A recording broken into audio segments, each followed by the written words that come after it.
네, 할렐루야. 네, 오늘도 우리 하나님의 말씀으로 은혜 받으시는 시간이 되길 원합니다. 우리 옆에 분한테 다시 한번 인사하시겠습니다. 오늘도 하나님의 은혜가 충만하기를 축복합니다. 우리 서로 인사하시겠습니다. 네, 감사합니다. 우리는 지난 2주에 걸쳐서 너희는 거룩하라 라고 하는 말씀의 제목을 가지고 창세기 19장, 레위기 19장을 중심으로 해서 계속 말씀을 나누고 있는데요.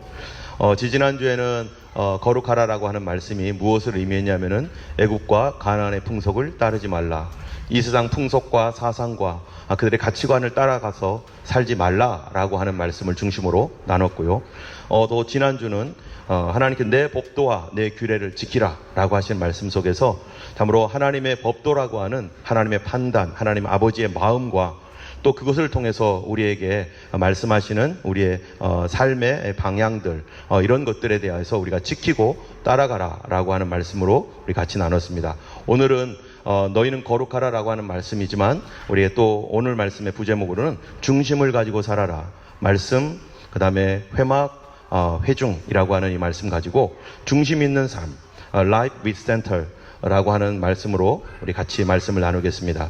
여러분이 성도는 살아갈 때 하나님께서 원하는 것이 뭐냐면은 막 살아가는 걸 원하지 않습니다. 아무런 중심도 없는 삶, 마음에 어떠한 그 원칙도 없는 그런 삶이 아니라 하나님께서는 우리 성도들이 하나님의 법도, law, 규례, decree라고 하는 그 하나님 말씀을 중심으로 우리 하나님께서 살아가기를 원하시는데요. 오늘 민수기 1장 1절에서 4절 말씀에서는 이 성도들이 살아가야 할 3가지 중심이 여기에 나와 있습니다. 먼저 1장 1절을 보면요, 이렇게 말합니다. 같이 읽겠습니다. 이스라엘 자손이 애굽 땅에서 나온 후 둘째 해 둘째 달 첫째 날에 여호와께서 시내 광야 회막에서 모세에게 말씀하여 이르시되. 자, 우리 하나님께서 이스라엘 백성들에게 말씀하는 첫 번째 중심이 뭐냐면요, 우리 말씀 중심입니다. 우리 옆에 분한테 얘기해 주세요. 말씀 중심입니다. 예, 이스라엘 백성들이요, 왜 지금 이 가나안 땅을 향해 가죠? 그들이 왜 이집트에서 나왔죠? 그 시작이 어디서부터입니까? 하나님께서 시작했습니다.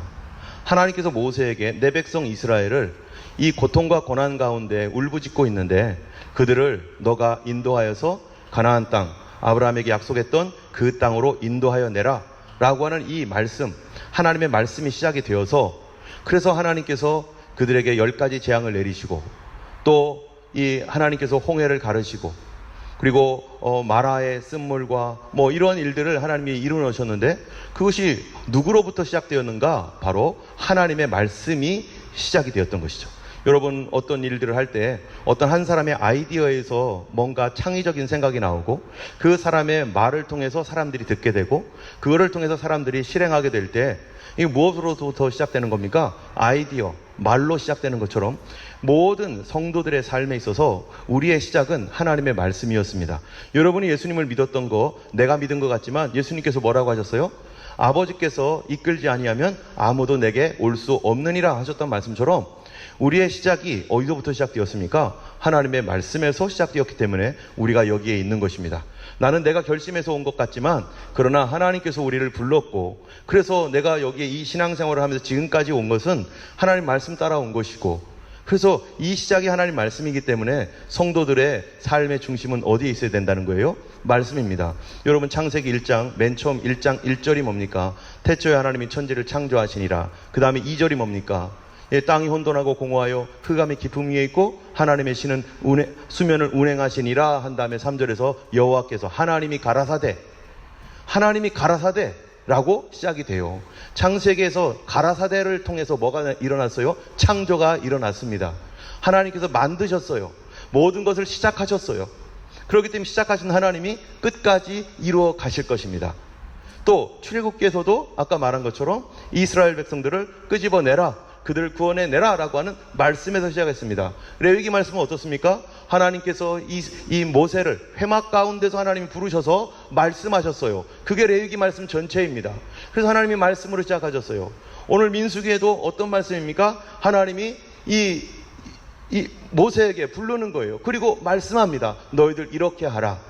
이게 하나님의 말씀이 모든 삶의 시작이었어요. 성도의 삶의 시작은 하나님의 말씀이 되어야 되는 것이죠. 그래서 말씀 중심이 첫 번째입니다. 두 번째로는요, 이 하나님께서 어디에서 그를 불렀는가? 1절을 다시 보면은 여호와께서 신의 광야 회막에서 모세에게 말씀하여 이르시되, 하나님께서 회막에서 불렀다라고 여기 있어요. 여러분, 회막이라는 게 뜻이 뭡니까? 회막. 미팅 플레이스예요. 미팅 플레이스. 모일 회자예요. 모이는 곳. 옛날에 우리가 회관, 교회, 회당 이런 게 뭐냐면은 모인다는 뜻이잖아요. 모이는 곳. 바로 회막이라는 것은 누구와 만나는 곳입니까? 하나님과 이스라엘이 모이는 곳. 그리고 백성들이 모이는 곳. 무엇을 하려고요? 절기를 지키고 하나님의 말씀을 듣고 그러 기도하기 위해서 모이는 곳. 그렇기 때문에 이 회막이라고 하는 것은 무엇을 얘기하고 있는 것이냐 하면은 바로 예배 중심이라는 거죠. 하나님의 말씀을 듣고 그리고 하나님을 예배하고, 회막의 가장 주요한 기능이 바로 제사 드리는 거잖아요. 이 말씀 중심, 그 다음에 회막 중심은 예배 중심이라는 거예요. 세 번째로는 그들에게 주님께서 뭐라고 말씀하시냐면 2절을 읽어보겠습니다. 같이 읽겠습니다. 시작. 너희는 이스라엘 자손의 모중 회중 각 남자의 수를 그들의 종족과 조상의 가문에 따라 그 명수대로 계수할지니. 4절을 보면요, 각 지파의 각 조상의 가문의 우두머리 한 사람씩을 너희와 함께 있게 하라, 이렇게 말씀하셔요. 여기 보면은 뭐라고 하시냐면은 이 너희가 남자의 수를 세는데 그들의 종족과 조상의 가문을 따라, 이 영어 성경에 보면은 clan and family라고 있어요. family. 여러분, 이 또 하나의 중심은 어디에 있는 겁니까? 패밀리 중심이라는 거죠. 패밀리 중심이 뭡니까? 바로 성도 중심이라는 거예요. 이 교회 중심이라는 것입니다. 여러분, 교회는 어떤 곳입니까?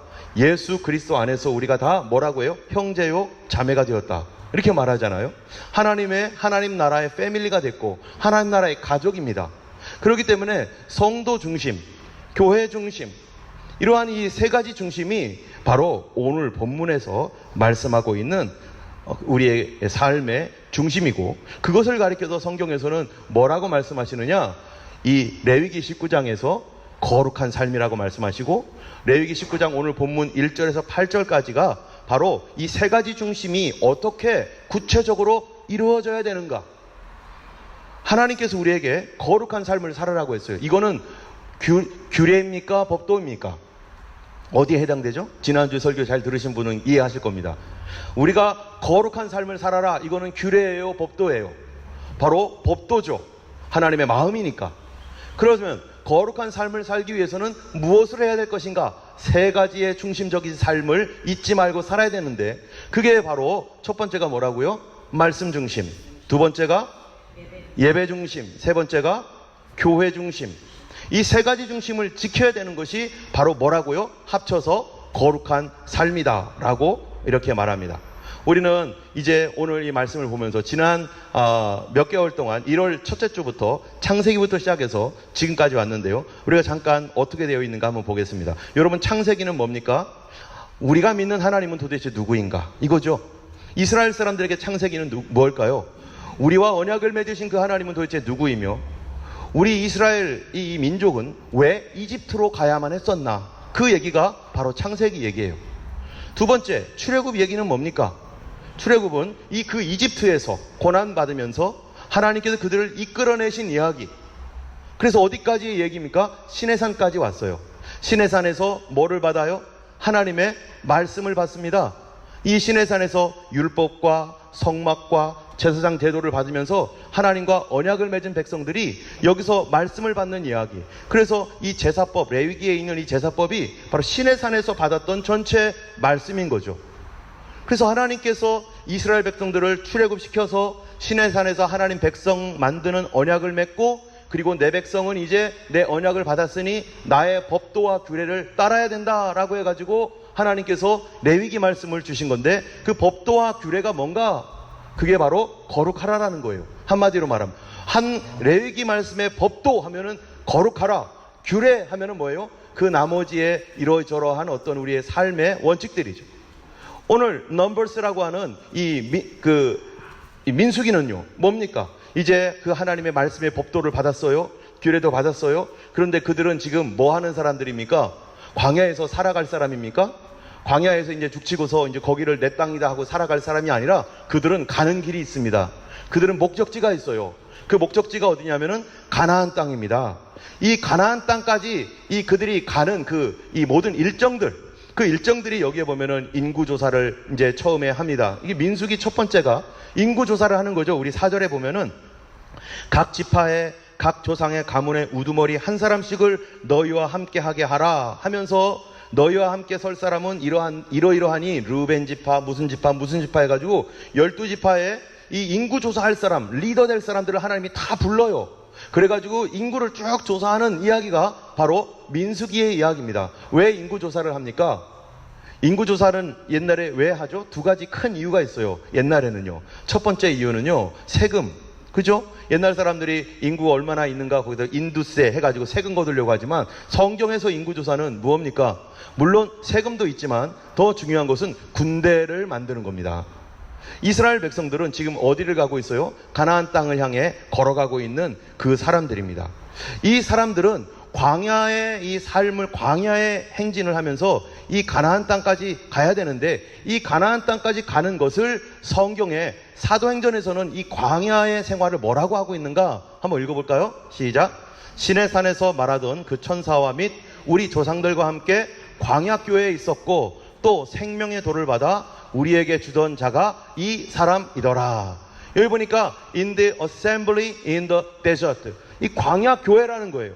여러분, 이 민수기는 뭐에 대한 얘기겠어요? 그러면은요, 교회에 대한 얘기입니다. 교회 생활을 어떻게 할 것인가? 교회 생활이 잘못되면 거룩한 삶을 망치고, 교회 생활이 잘못되면은 우리 삶의 중요한 핵심인 뭐가 사라져요? 믿음을 잃어버리게 된다는 거예요. 때문에 광야교회라고 하는 이 광야의 생활을 우리가 알아야만 믿음을 지키고 주님을 온전하게 거룩하게 섬길 수가 있는 것입니다. 이 말씀을 통해서 이 성도들, 바로 이 구약시대는 가나안 땅을 향하여 하나님이 목표를 정해놓고 그 길로 가라고 했는데, 오늘날 신약을 살고 있는 이 성령시대를 살고 있는 우리들은 이 광야교회, 우리의 지금 현재의 생활이 광야교회의 생활이잖아요. 그럼 우리는 뭐를 목표로 살고 있습니까? 우리의 목표 지점이 뭡니까? 여러분, 예수님을 믿고 여러분이 신앙생활을 시작하게 된 근본적인 이유와 동기가 도대체 뭡니까? 그것이 과연 성경적인가? 그리고 성경적이지 않다면 성경적으로 바꿔야 되는 거죠. 그게 거듭나는 거고, 그렇게 거듭날 때 우리의 동기와 목표가 변화되는 것이 성령으로 거듭나는 삶을 살아가는 거고, 말씀으로 변화된 삶을 살아가는 것이죠. 여러분, 이스라엘 백성들은 이 가나안 땅이 목표였던 것처럼 우리 믿는 성도들에게는 이 땅이 목표가 아니에요. 광야인 이 땅이 목표가 아니에요. 여러분, 이 기독교가, 이 신앙이 여기에 필요한 이유를 자유주의라고 하는 그런 사람들은요, 뭐라고 말하는 줄 아세요?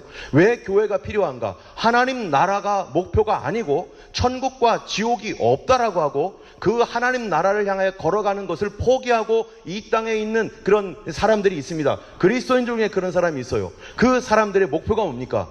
기독교가 여기에 필요한 이유, 두 가지 이유 있습니다. 첫 번째, 도덕적인 삶으로 동기를 부여받기 위해서, 착하게 살고 싶어서. 여러분, 우리 모두는 착하게 살고 싶은 마음이 있잖아요.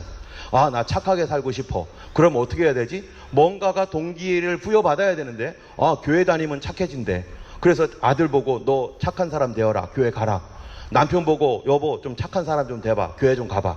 아, 우리도 좀 착하게 살자 해서 그렇게 가는 거, 세속적인 의미에서의 뭐예요? 신앙생활입니다. 두 번째는 뭡니까? 이 땅에서 착하게 살 뿐만 아니라 복도 받기를 원해요. 잘 살기를 원해요. 명예롭게 살기를 원해요. 우리가 하나님 믿으면 도와준다더라.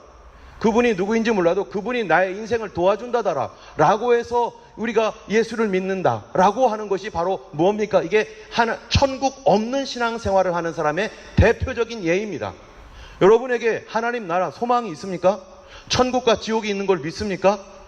우리가 이 땅에서 이렇게 살다가 범죄 가운데 살면 분명히 우리 죄로 말미암아 심판을 받고 영원한 지옥의 형벌이 존재하고 있다는 것을 우리가 참으로 받아들이지 못하면 천국도 받아들일 수가 없고, 그러면 신앙생활이라는 것은 무엇인가? 이 땅에서 복받고 잘 살고 착하게 사는 것이 거기에서 끝나는 것이죠.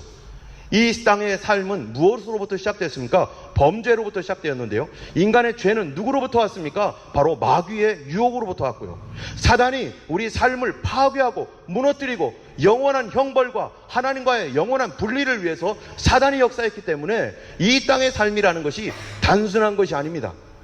우리의 믿는 믿음이라는 것은 사단의 공격과 사단의 도전을 받고 있는 것이고, 우리 믿는 사람들이 가야 할 목표가 하나님의 나라에 분명히 초점 맞춰 있지 않으면 어떻게 사는가? 오늘도 편안하게 어떻게 살까? 그래서 내 삶에 어려운 일이 생기면 교회 나와서 기도하겠죠. 그 기도하는 목표가 뭔가? 지금 이 문제 해결하고 좀 더 편안하게, 좀 더 잘 살고, 좀 더 돈 많이 벌고, 좀 더 건강한 것이 나의 최종적 목표밖에 되지 않는 것이죠. 또 이 세상에서 우리 살아가는 목표가 착한 거, 내가 왜 이렇게 악하지? 좀 더 착하게 살 수 없을까? 이것이 목표가 된다라면은 이것은 바로 다른 종교도 얼마든지 그럴 수가 있습니다. 가장 중요한 것, 예수님이 나를 위하여 피를 흘리시고 죽을 수밖에 없었던 결정적인 이유가 뭡니까? 예수님이 왜 나를 위해 죽어야만 했습니까? 예수님이 왜 목숨을 바쳐야 됐습니까? 나 잘 먹고 잘 살게 하려고요? 나 착한 사람 되게 하려고요? 그것이 아니라 내 생명의 영원한 지옥 형벌을 받고 멸망받을 수밖에 없기 때문에 그 죄악과 그 지옥에서 건지시려고 나를 찾아오시고 나의 죄를 용서하시려고 그가 목숨을 버려 죽으셨던 것이죠. 때문에 우리의 신앙의 목표는 하나님 나라에 있는 것이죠. 그래서 이 하나님 나라를 향해 걸어가는 그 삶에서 우리가 어떤 일을 해야 되는가? 바로 이 베드로전서를 보면은요, 우리의 믿음의 궁극적 목표가 어디에 있다라고 해요? 영혼의 구원에 있느니라.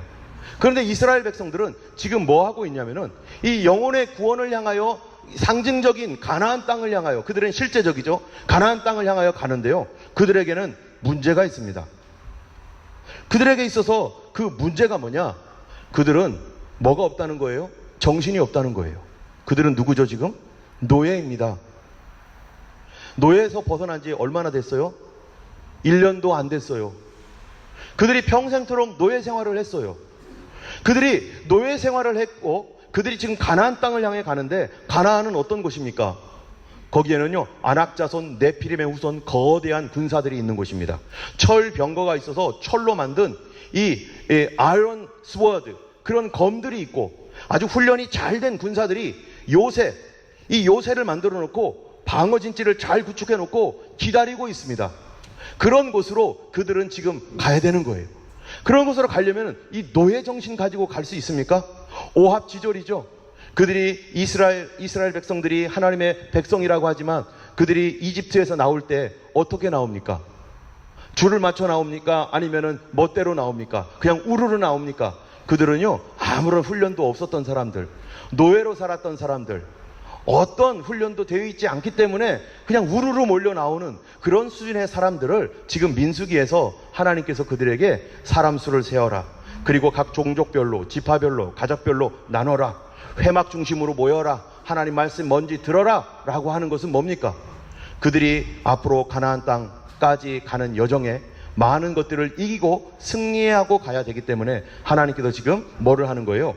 훈련을 시키는 겁니다. 그들은 지금까지 어떻게 하면 서바이벌 할까 눈치 보기만 했었고, 하라는 거 자발적인 것이 아니라 하라는 것만 하고 시키는 것만 했어요. 여러분, 여기에 군대 갔다 온 분들 있잖아요. 남자들이 군대 가면은요, 자발적으로 합니까? 아니면 시키면 합니까? 자발적으로 하는 사람은 별로 없습니다. 다 시켜서 합니다. 광야는요, 바로 이 노예의 습관, 시키면 하는 거, 자발성이 없고 시켜야만 하는 노예의 습관, 눈치 보면서 살아가는 그런 습관들, 거룩한 백성으로서의 어떠한 그 중심도 없는 노예의 근성을 가지고 살아가는 이들이 광야 생활을 하면서 뭐를 하는 거예요? 하나님의 거룩한 백성으로 변화되고 하나님의 사람으로 새로워지고 그들이 중심 있는 사람이 되고 그들이 거룩한 백성으로 살아가도록 그들에게 뭐 해야 돼요? 가면서 그들이 훈련을 해야 될 것입니다. 여러분, 여기에 보면은요, 포틀랜드 전쟁이 80년대 초반에 있었죠. 이 영국이 여기에 있는데, 이 영국의 영 중에 하나가 여기에 포틀랜드입니다. 요 바로 앞에는 아르헨티나라는 나라가 있어요. 어느 날 아르헨티나라는 나라가 포틀랜드를 강제 점령을 합니다. 설마 영국이 여기에서 오겠어? 설마 영국이 여기서 여기까지 지구 반바퀴를 돌아요. 여기 남쪽이잖아요. 요 밑에는 남극인데. 그래서 몇 명 살지도 않는 조그마한 섬, 이 섬을 자기들이 점령해서 이 섬을 이제 자기 나라 걸로 만들겠다고 그렇게 결정을 하고서 공격을 해가지고요. 거기에 군인들도 없는 곳이죠. 그런데 그런 일들이 일어나니까 영국이 어떡합니까? 영국이 이거를 탈환하겠다고 옵니다. 그런데요, 여기서부터 여기까지가 몇천 킬로예요? 13,000킬로예요. 여기서부터 여기까지는 이 포틀랜드 섬까지는요, 이 사람들 500km밖에 안 떨어졌어요. 그런데 영국이 그 당시에 많이 추락하고 있었기 때문에 돈이 없었어요. 그래서 항공모함을 그들이 거기서 폐기해버렸습니다. 항공모함이 없습니다. 비행기를 싣고 와야 되는데. 그래서 남아있는 항공모함이 약 이 경항공모함, 경항모라고 하는 라이트 캐리어 쉽이라고 하는 이 작은 그 비행기 몇 대 못 실는 그런 그 배들하고 약 이 원자력 잠수함 5대, 그 다음에 그 배 약 30척, 총 합쳐서 토탈 30척의 배를 가지고 왔어요. 여기 보세요. 여기 보면은 이 갑판에 비행기들이 이렇게 떠 있는데, 이 갑판에서 비행기가 여기서 활주로 해서 쫙 올라가려면 여러분, 큰 비행기를 보통 얼마나 길어야 돼요? 갑판이 넓어야 됩니다. 그런데 경항모이기 때문에 이게 좁아요, 짧아요. 비행기들이 자유롭게 왔다 갔다 하면서 날아다니고 뜨거나 앉기가 어려워요. 그런데 공중전에서 반드시 제공권을 장악해야 되는데 영국이 어떻게 한 줄 아세요? 여기에만 가능한 비행기, 그런 비행기는 별로 사용하지 않는 그런 수준이었는데, 이 비행기를 할 수 없이 탑재를 해야 되는데, 문제는 조종사들이 이런 거를 할 수 있는 능력이 약하다는 거예요. 훈련이 제대로 안 돼 있다는 거예요. 어떻게 할까요, 그러면은? 13,000km 오면서 뭐 할까요? 계속 훈련합니다. 올라갔다 내려갔다 올라갔다 내려갔다, 이거를 계속 숙달을 해가지고 어디까지 갑니까? 포틀랜드까지 가요. 포틀랜드 가서 거기서 비행기로 이제는 떠서 이 포틀랜드를 이제는 점령하는 그런 훈련들을 13,000km 오는 내내 하고 다니는 거예요. 바로 이스라엘이 꼭 이와 같아요. 그들은 노예 근성이 있었고 훈련도 하나도 되어 있지 않은 사람들, 신앙훈련이라는 것을 전혀 모르는 그런 사람들이었었어요. 그런데 그들이 살아가기도 바쁘고 광야 생활하면서 걸어가기도 바쁜데, 하나님께서 그들이 가나안 땅에서 그들의 땅을 주시고 그들에게 자유를 만끽할 수 있도록 하나님께서 준비하셨는데, 그 땅에는 이미 큰 군대가 있기 때문에 하나님께서 이스라엘의 광야 생활 동안 뭐를 시킨다고요? 믿음 훈련을 시키는 겁니다. 그들은 훈련이 필요해요. 여러분, 예수님을 믿었지만 믿고 끝나는 것이 아니죠. 여러분이 예수님을 믿었지만 뭐를 해야 됩니까? 신앙 훈련이 되어 있어야 됩니다. 사단과 대적하고 영적 전쟁을 할 줄 알아야 되고, 기도 훈련을 할 줄 알아야 되고, 말씀 훈련도 되어 있어야 되고, 수많은 공격과 수많은 도전들이 우리 인생 가운데 오는데, 우리가 말씀과 기도와 믿음과 성령 충만으로 제대로 훈련받지 못한 상태에서 우리의 신앙생활을 하간다면 계속 공격받고 비실거리고 얻어 터지면서, 예수 믿었더니 이거 안 좋은 일만 계속 생기네, 이런 일들이 발생할 수 있다는 거죠. 그래서 하나님께서 그들에게 3가지 정신, 그들에게 무장이 필요한 게 아니에요. 지금 여러분, 하나님을 가리켜서 무슨 하나님이라고 하는 줄 아세요? 하나님은 만군의 여호와. 여러분, 만군의 여호와가 무슨 뜻입니까? 전쟁에 능하신 하나님이다. 하나님이 우리의 무기가 되신다. 하나님이 나의 검이 되시고 창이 되시는 하나님이다. 하나님이 나의 무기가 되시고 방패가 되어 주시기 때문에 그분이 우리를 보호해 주시고 지켜 주시긴 해요. 그런데 문제는 우리의 정신입니다. 여러분, 예수님 믿으면서 예수 믿는 정신 갖고 있습니까? 예수 믿는 정신을 우리가 마음에 품고 있습니까? 아니면 하나님 그냥 도와주세요만 하고 있습니까? 하나님께서 우리에게 갖기를 원하는 것은 노예 정신, 세상 정신, 정욕적인 정신에서 예수 그리스도의 스피릿을 가진 성령의 정신으로 변화되고 성령의 사람으로 변화되기를 하나님께서 우리에게 원하고 계시고, 그거를 위해서 하나님께서 우리에게 훈련을 시키신단 말이죠. 우리는 믿음으로 구원받았습니다. 그러나 그거는 칭의예요. 우리가 과연 정말로 성화되었는가? 정말로 하나님 백성다운가? 이사야서 26장 3절 말씀에 이런 말씀이 있습니다. 주께서 심지가 견고한 자를 평강의 평강으로 인도하시리니. 주께서 심지가 견고한 자, 하나님은 우리가 심지가 견고하길 원해요. 이 세상 풍조에 밀려서 이리 갔다 저리 갔다 왔다 갔다 하는, 돈이 좋으면 돈 따라가고, 권력이 좋으면 권력 따라가고, 세상 재미가 좋으면 세상 따라가고, 이런 왔다 갔다 하는 신앙생활이 아니라 심지가 견고한 사람. 여러분 살다 보면은 마음이 견고한 사람이 있습니다. 딱 한 번 안 한다고 하면 안 하는 사람이 있어요. 나 거짓말 안 해 하면은 거짓말 절대 안 해. 내가 손해봐도 거짓말은 안 해. 어떤 중심이 있는 사람, 하나님은 우리에게 세 가지 중심이 있기를 원하시고 그거를 지속적으로 훈련시키시는 거예요. 여러분, 여기도 본 것처럼 보세요. 이 땅에 보면은 뭡니까 이게요? 이 지구가 있는데요. 지구가 어디 중심으로 돌아요? 태양 중심으로 돌죠? 그럴 때 안전합니다.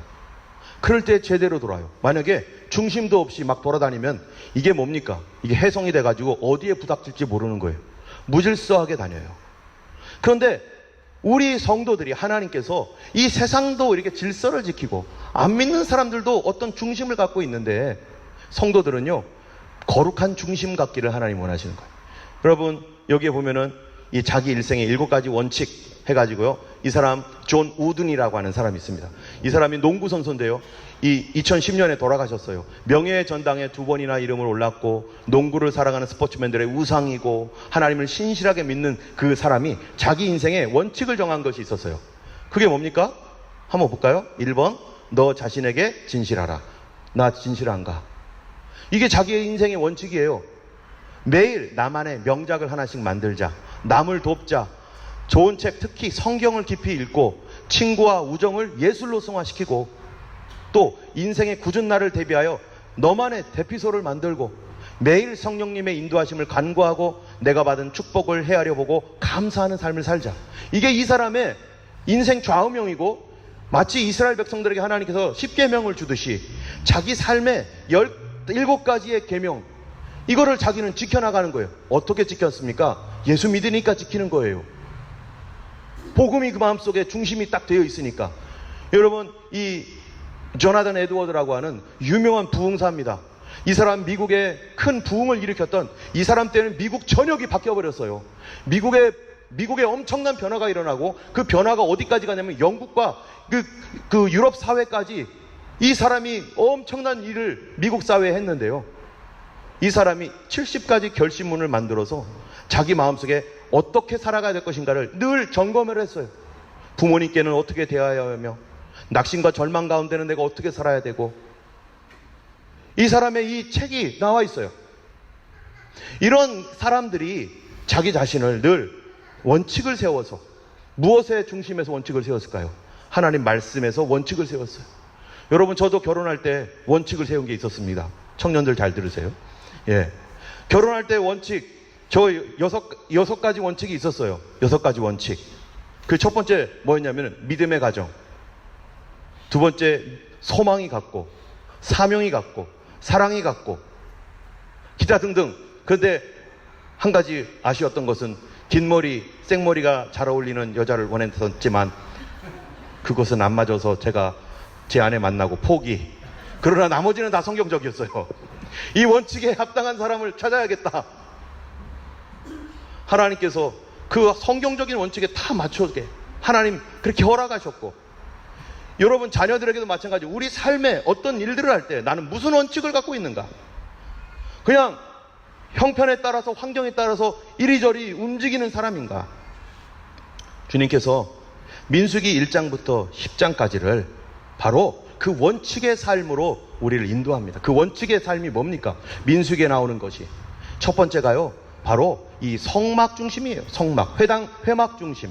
여러분, 회막 중에서도 가장 중심이 어딜까요?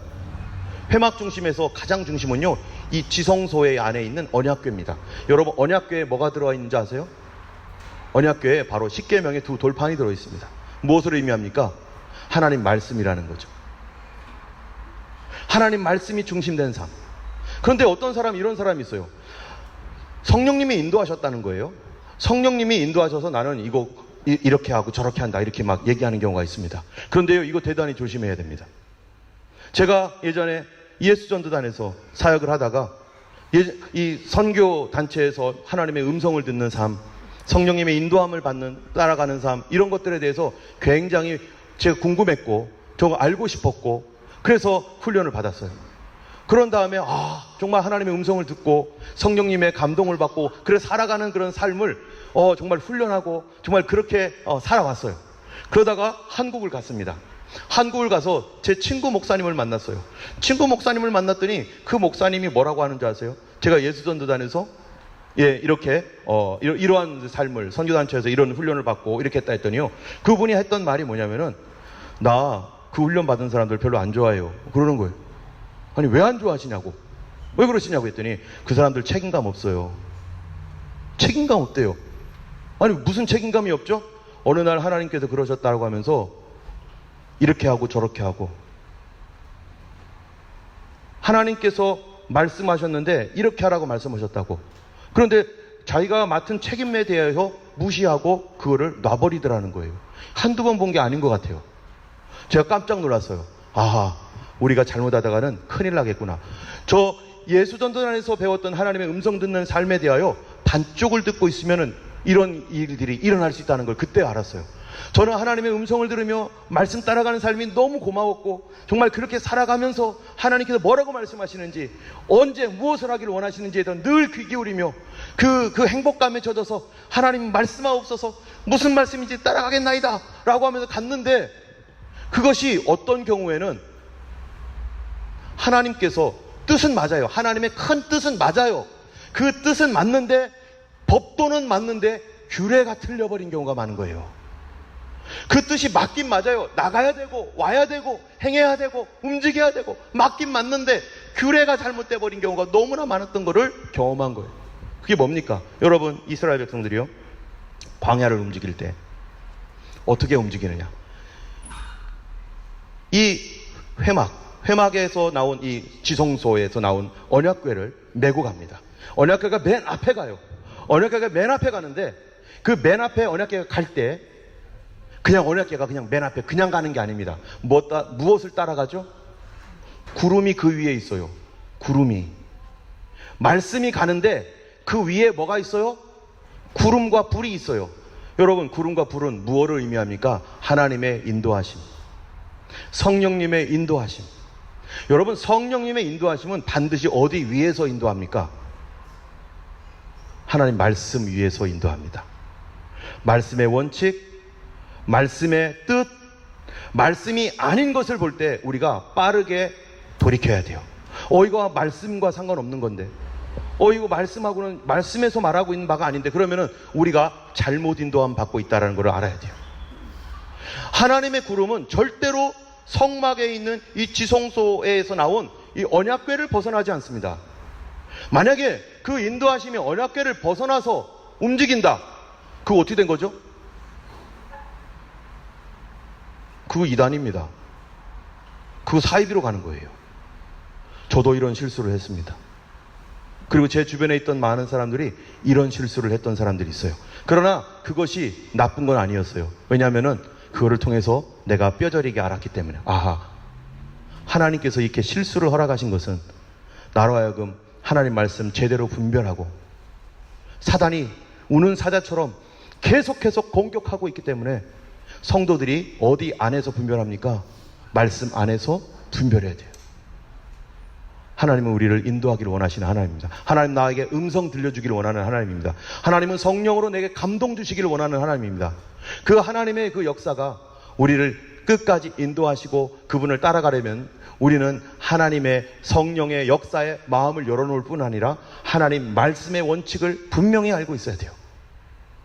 이 말씀의 원칙에서 벗어날 때 우리는 그것을 가차없이 당장 버려야 됩니다. 그리고 우리는 하나님의 인도하심이 분명히 나타날 때까지 뭐 해야 돼요? 기다려야 돼요. 하나님의 뜻은, 그것이 하나님 말씀이었으면 분명히 그렇게 이루어지는데, 내 임의로 지금 때가 아닌데 그때에 왔다 갔다 하면은 실수할 수가 있습니다. 그러므로 성도들의 삶은 항상 성령과 말씀 중심, 그러나 성령이 아니라 오히려 더 말씀에 더 포커스를 맞추어서 우리에게 일어나는 성령의 감동이라는 것을, 여러분, 이것이 확실하게 성령님이라는 걸 알 수 있어요? 뭐를 통해 합니까? 말씀과 맞는가? 이게 말씀과 맞는가? 철저히 여기에 우리가 그 말씀을 가지고 우리 삶을 봐야 될 것입니다. 하나님께서 이 말씀 속에서 이 뭐라고 하는가 한번 보세요. 같이 한번 읽겠습니다. 시작. 구름이 성막 위에서 떠오를 때에는 이스라엘 자손이 그 모든 행하는 길에 앞으로 발행하였고, 구름이 떠오르지 않을 때에는 떠오르는 날까지 발행하지 아니하였으며. 하나님, 여러분, 구름은 누구 뜻대로 움직입니까? 구름 뜻대로 움직입니까? 아니면 그게 하나님의 뜻이었기 때문에 움직이는 겁니까? 구름 뜻대로 움직이는 게 아니에요. 하나님의 뜻, 삼위일체 하나님께서 말씀 되신 예수님, 성령 되신 성령 하나님, 아버지 되신 하나님이 함께 움직여 나가는 거기 때문에, 그러므로 우리는 한 가지만을 가지고 결정할 것이 아니라 세 가지의 결정이 있어야 되는 거예요. 하나님 아버지의 뜻과 합당한가, 예수 그리스도의 복음에 합당한가, 성령님의 자유로운 그런 활동이 이 두 뜻과 연합되어 있는가. 이 중심을 잃어버리면 방황할 수밖에 없습니다. 하나님 이스라엘 백성들이 이 말씀대로 살아가기를 기뻐하시는 거죠. 같이 읽겠습니다. 낮에는 여호와의 구름이 성막 위에 있고 밤에는 불이 그 구름 가운데 있음을 이스라엘의 온 족속이 그 모든 행하는 길에서 친히 보았더라. 아멘. 이제 두 번째로는 레위기서, 여러분 한번 펴보세요. 19장 1절에서 8절 말씀입니다. 레위기서 19장 1절에서 8절. 하나님께서 이 레위기 말씀을 통해서 이 세 가지 중심 있죠? 첫 번째가 뭐였죠? 말씀 중심. 두 번째가요? 예배 중심. 세 번째가 성도, 교회 중심. 이 교회 중심에는 패밀리, 우리 가정을 굉장히 보호해줘야 될 그런 의무와 책임이 있습니다. 이 중심을 어디에다 말하고 있냐면 레위기서 19장 1절에서 8절에다 말하고 있어요. 한번 첫 번째가 뭔가 하면은 1절부터 2절까지 한번 읽어보겠습니다. 시작. 여호와께서 모세에게 말씀하여 이르시되 너는 이스라엘 자손의 온 회중에게 말하여 이르라. 너희는 거룩하라. 이는 나 여호와 너희 하나님이 거룩함이니라. 여러분, 법도가 뭐라고요? 거룩입니다. 이거 누가 말했다고요? 하나님의 말씀이에요. 자, 그러면 이 법도를 지키기 위해서 여기에서 네 가지를 얘기해줘요. 첫 번째, 하나님께서 말씀하시는 겁니다. 3절 읽어보겠습니다. 시작. 너희 각 사람은 부모를 경외하고 나의 안식일을 지키라. 나는 너희 하나님 여호와이니라. 여기에 두 가지 나옵니다. 첫 번째, 부모를 공경하라. 두 번째, 나의 안식일을 지키라. 이게 뭐예요? 이건 규례입니다. 법도를, 거룩을 지키기 위하여 주신 규례예요. 4절 읽겠습니다. 시작. 너희는 헛된 것들에게로 향하지 말며 너희를 위하여 신상을 부어지 만들지 말라. 나는 너희 하나님 여호와이니라. 이건 뭡니까? 우상 숭배하지 말아라. 마지막으로 5부터 8절입니다. 같이 읽겠습니다. 너희는 화목제물을 여호와께 드릴 때에 기쁘게 받으시도록 드리고 그 제물은 드리는 날과 이튿날에 먹고 셋째 날까지 남았거든 불사르라. 셋째 날에 조금이라도 먹으면 가증한 것이 되어 기쁘게 받으심이 되지 못하고 그것을 먹는 자는 여호와의 성물을 더럽힘으로 말미암아 죄를 담당하리니 그가 그의 백성 중에서 끊어지리라. 여기 보면 총 네 가지에 첫 번째로는 부모를 공경하라. 두 번째, 안식일을 지키라. 세 번째, 우상 숭배하지 말라. 네 번째, 화목제물을 제대로 먹어라. 이게 네 가지가 이 세 가지 중심의 그 삶을 반영하고 있는 것입니다. 여러분, 첫 번째가 하나님을 공경하라가 아니라 부모를 공경하라라고 말해요. 여러분, 왜 부모를 공경해야 됩니까? 바로 하나님을 공경하는 기초가 부모 공경에서 나오기 때문에 그렇죠. 여러분, 십계명이 있습니다. 십계명에 두 돌판이 있는데요. 1부터 4계명까지는 하나님에 관한 계명이고 5부터 10계명까지는 이웃에 관한, 사람들에 관한 계명이에요. 그런데 이웃에 관한, 사람에 관한 계명 중에 첫 번째가 5번째 계명인데 이 5번째 계명을요 어디다 놓냐면은 요쪽 하나님 쪽에다 놔요. 그래서 첫 번째 5개, 다음 5개 이렇게 놓습니다. 그러면은 이 사람에 관한 이 부모를 공경하라고 하는 이 계명이 왜 이 하나님 쪽에 있는 5개 쪽으로 붙는가? 바로 이게 링크입니다. 링크. 하나님과 사람을 연결시켜주는 링크인데, 여러분, 부모를 공경할 줄 모르면 하나님 공경하는 법을 모른다는 거예요. 그래서 우리나라는 유교가 참 잘 들어와서 부모 공경하는 것이 엄청 지나치기는 했지만, 그러나 그것을 우리가 받았을 때 한국 사람의 심정이 어땠느냐? 굉장히 착했어요. 여러분, 이게 우리나라의 오스트리아 사람 중에 한 사람이 우리나라를 와가지고 1800년대 후반에 와서 우리나라에 대하여 이게 견문록을 쓴 게 있어요. 거기에 쭉 쓴 것 중에 보면 여러 가지 뭐 나쁜 것도 있고 막 그런데요. 좋은 게 뭔지 아세요? 좋은 거. 한국 사람은 내가 이방인임에도 불구하고 나에게 정직하더라. 정직하대요. 곤방대 물고 남자 여자 모두가 담배 피고 막 세상에 이렇게 담배 많이 피는 나라는 없을 거다 뭐 이렇게 막 그런 얘기도 있는데, 그런데 희한하게 이 사람들 왜 이렇게 정직하지?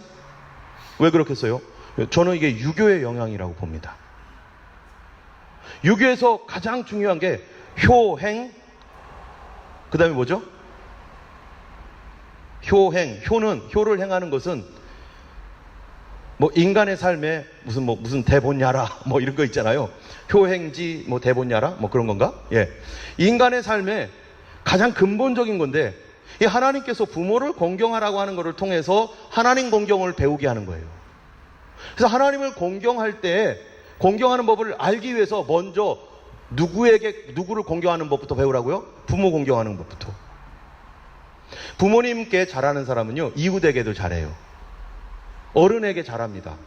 부모님께 잘하는 사람은 하나님께도 어떻게 하는 법을 알아요.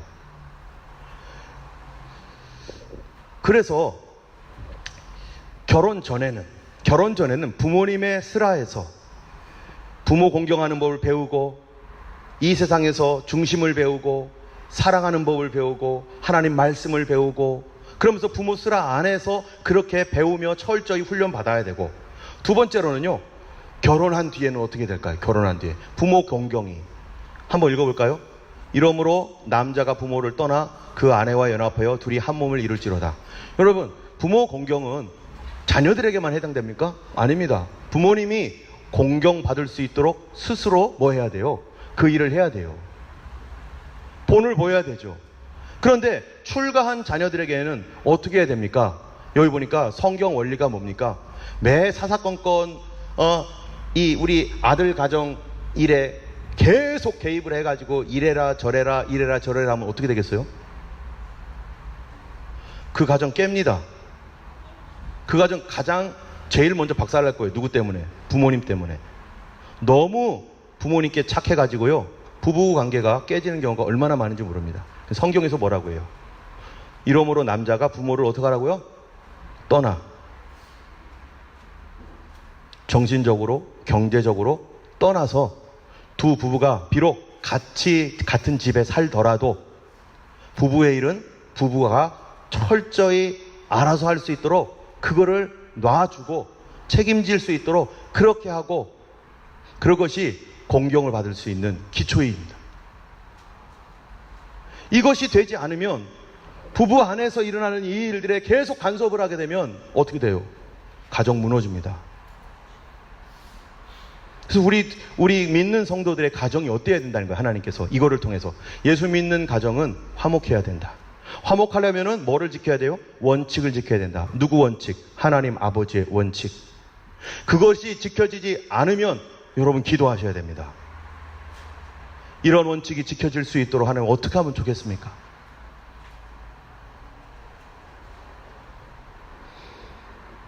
그래서 하나님께서 원하시는 가정은 바로 철저하게 바로 화목한 가정, 행복한 가정. 그 가정이 부모님을 공경하면서 자녀들은 부모를 공경하고, 또 부모님은 자녀들을 대우해주고 인정해주면서 이렇게 하나 되는 가정이 세상 가정과 다르다는 거예요. 그렇게 할 때 크리스찬 가정이 싸움이 없고 세상 속에서 어때요?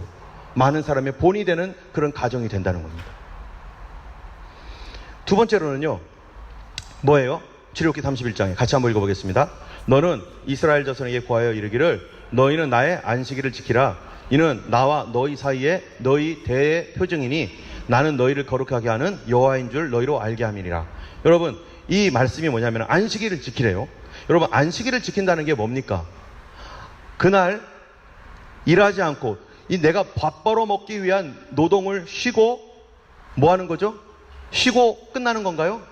하나님을 신뢰하는 겁니다. 뭐를요? 내가 오늘 이거 일하지 않아도 주님 때문에, 주님 명령 때문에 일하지 않습니다. 그러나 하나님께서 뭐 할 거예요? 내 삶을 책임져 주시는 공급자요 창조자이신 것을 믿습니다. 여러분, 안식일 계명은 창조 때문에 일어났습니다. 어떻게 창조입니까? 창조는요, 하나님께서요, 첫째 날부터 여섯째 날까지 하나님 다 창조했어요. 사람 몇째 날 만들었죠? 사람을 하나님이 첫째 날 만들어 가지고요, 하나님께서 첫째 날부터 엄청나게 일 시켰어요. 그래서 빛이 있으라 할 때요, 사람이 가가지고 등불 켜고, 둘째 날에 하늘과 땅이 나뉘려 할 때 그 나누느라고 얼마나 힘들었는지 몰라요, 아담이. 셋째 날에, 뭐죠? 육지와 바다. 넷째 날에 해, 달, 별 만들 때 그거 해, 달, 별 다느라고 엄청 고생했대요, 아담이. 이런 성경이 있습니까? 없죠? 하나님이 다 하셨어요. 하나님이 다 하시고, 어떤 분은 진짜인 줄 알고서 하나님이 다 하시고 몇째 날? 여섯째 날 사람 만들었어요. 그 다음 날이 무슨 날이죠? 여섯째 날 다 만든 다음에 그 다음 날 하나님 뭐라고 하셨어요? 이제 일곱째 날이다.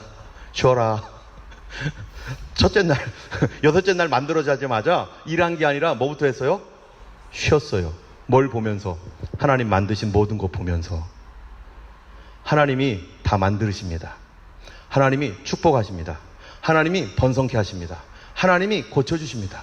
우리 주님이 다 하셔요. 그런데 이것을 믿는 믿음, 그게 뭡니까? 하나님의 창조의 신앙. 주님이 모든 것을 만드시는구나. 하나님 내가 도와줄게요, 내가 거들어줄게요 해가지고요, 열심히 뛰어봐야 하나님이 손가락으로 까딱하는 것만큼도 못해요. 아무것도 못해요. 하나님께서 만들어 놓으신 거를 너 보면서 나 이 정도거든. 그러니까 내가 너 다 먹여 살릴 수 있어. 내가 너 다 지켜줄 수 있어. 내가 너에게 모든 걸 하게 할 수 있어. 그런데 너 하나 지켜. 뭘 지키라고요? 너 안식을 지켜. 내가 다 공급해 줄게. 여러분, 안식일을 지키라고 하는 거가, 한번 생각해 보세요. 내가 안식일을 지킵니까? 안식일이 날 지킵니까? 내가 안식일을 지키는 거예요? 안식일이 나를 지키는 거예요? 여러분, 성경을 한번 펴보겠습니다.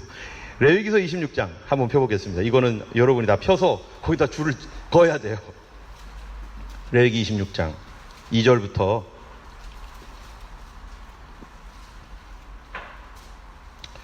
레위기 26장 2절부터 13절까지 우리 한번 읽어보겠습니다.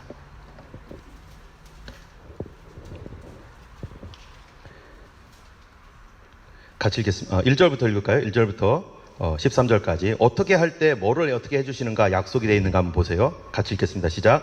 너희는 자기를 위하여 우상을 만들지니 조각한 것이나 주상을 세우지 말며 너희 땅에 조각한 석상을 세우고 그것에게 경배하지 말라. 나는 너희 하나님 여호와임이라. 너희는 내 안식일을 지키며 내 성소를 경외하라. 나는 여호와이니라. 너희가 내 규례와 계명을 준행하면 내가 너희에게 철을 따라 비를 주리니 땅은 그 산물을 내고 밭은 나무의 열매를 맺으리라. 너희의 타작은 포도 딸 때까지며 임치며 너희의 포도 따는 것은 파종할 때까지 미치리니 너희가 음식을 배불리 먹고 너희 땅에 안전하게 거주하리라. 내가 그 땅에 평화를 줄 것인즉 너희가 누울 때 너희를 두렵게 할 자가 없을 것이며 내가 사나운 짐승을 그 땅에서 제할 것이요 칼이 너희의 땅에 두루 행하지 아니할 것이며 너희의 원수들을 쫓으리니 그들이 너희 앞에서 칼에 엎드러질 것이라.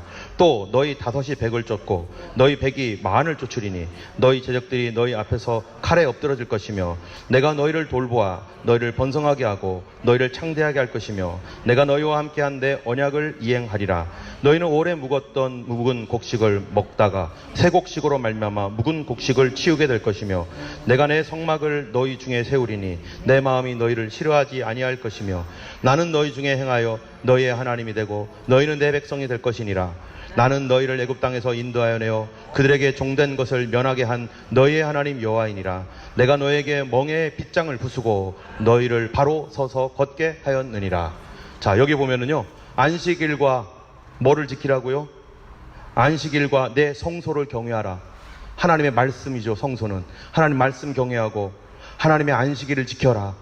그러면 어떻게 해준다는 거예요? 철을 따라 비를 내리고 곡식을 풍성하게 할 것이고 적군들이 쳐들어올 때 하나님이 다 막아주고 보호해 주실 것이고 또 하나님은 누구시라고요?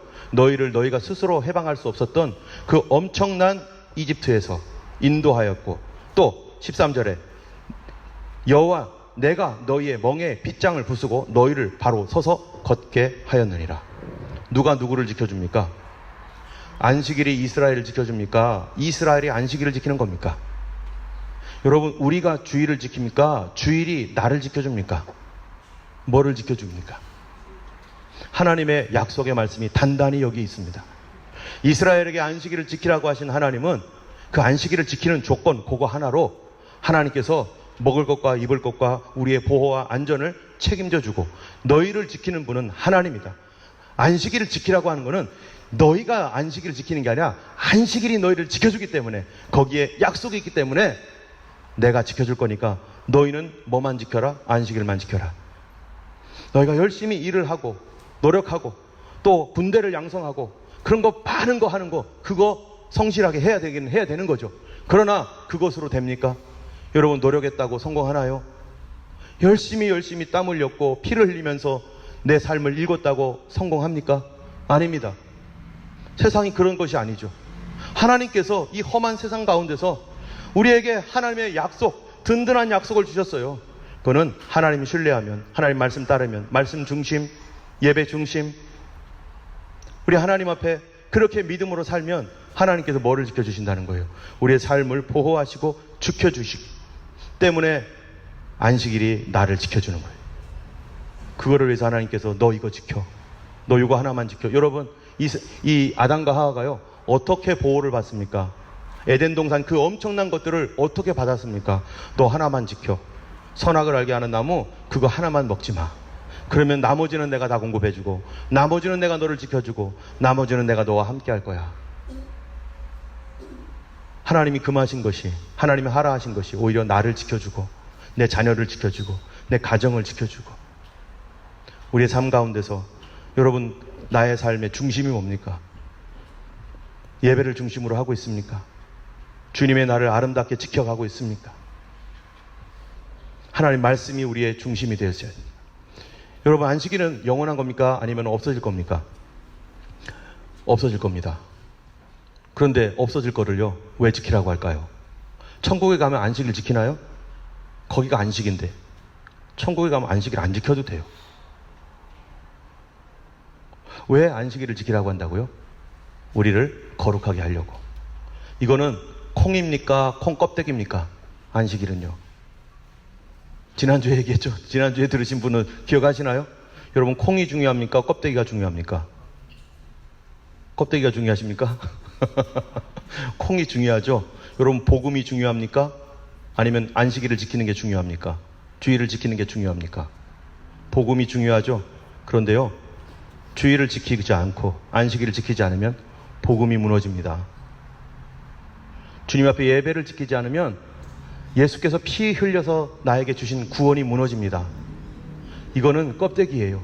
우리를 지켜주는 거예요. 그거를 통해서 나의 믿음이 지켜지고, 나의 삶이 축복으로 하나님 보호를 받고, 내가 지키는 게 아니라 하나님이 지켜주기 때문에 우리는 하나님 말씀의 법도와 규례, 하나님의 거룩함을 지켜서 바로 우리의 복음이 지켜지고 말씀이 지켜지고, 그러므로 말미암아서 우리가 하나님 앞에 천성에 갈 때까지 우리가 정말로 축복의 삶을 살게 될 것입니다. 여러분의 삶 가운데 이것을 지키는, 이게 껍데기건 복음이건 우리 하나님은 우리에게 다 유익하기 때문에 주신 겁니다. 오늘 말씀 여기서 마쳐야 될 것 같습니다. 다음번에 계속해서 이어서 말씀을 드리겠습니다. 오늘 하나님 말씀 생각하면서 우리 하나님 앞에 잠시 기도했으면 좋겠습니다. 하나님, 나는 어떤 것을 중심으로 살고 있는지, 내 중심에 무엇이 가장 가운데 있는가, 우리 하나님 앞에 우리 그 중심을 지키지 않았던 삶이 있다면 주님 훈련되게 하여 주시고, 우리 주님 앞에서 믿음의 삶을 다시 살아갈 수 있도록 하나님 도와주시옵소서. 말씀 지키고 중심 지키는 그런 우리 모두가 되기를 위해서 함께 기도하겠습니다.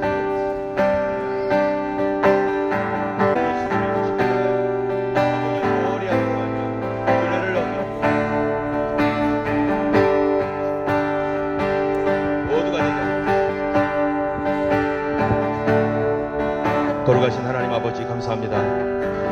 오늘도 하나님, 오늘도 귀한 말씀 허락하시는 주님, 우리 삶에 하나님 무너져 있는 기초, 아버지 중심 없는 삶에서 이제 성령으로 말미암아 우리 안에 말씀의 기초, 하나님 우리의 중심이 세워지게 하여 주옵소서. 우리 각 사람에게 하나님 성령께서 감동하신 대로 아버지 하나님 말씀에 맞춰 하나님의 믿음으로 살아가는 저희들 되게 하여 주시고, 아버지 하나님이여, 이제 우리 자녀들과 하나님 우리 부모님들까지도 아직 믿지 아니하는 가족들이 있다면 하나님 말씀에 자신을 맞추며 성령님의 인도를 따라가며 하나님 그 말씀에 의지하여 살아가는 우리가 될 수 있도록 우리 가정이 되게 하시고 우리의 삶이 되게 하여 주옵소서. 우리의 헛된 삶들을 용서하여 주시고 다시 십자가로 돌아오게 하여 주옵소서. 이제는 우리 주 예수 그리스도의 놀라우신 은혜와 하나님 아버지의 크신 사랑과 성령님의 감화 감동 위로 인도 교통하시며 하나님 앞에 중심 지키기를 원하며 성령 충만을 원하는 모든 주의 백성들 머리 위에 이제로부터 영원토록 함께 하시기를 간절히 축원하옵나이다. 아멘.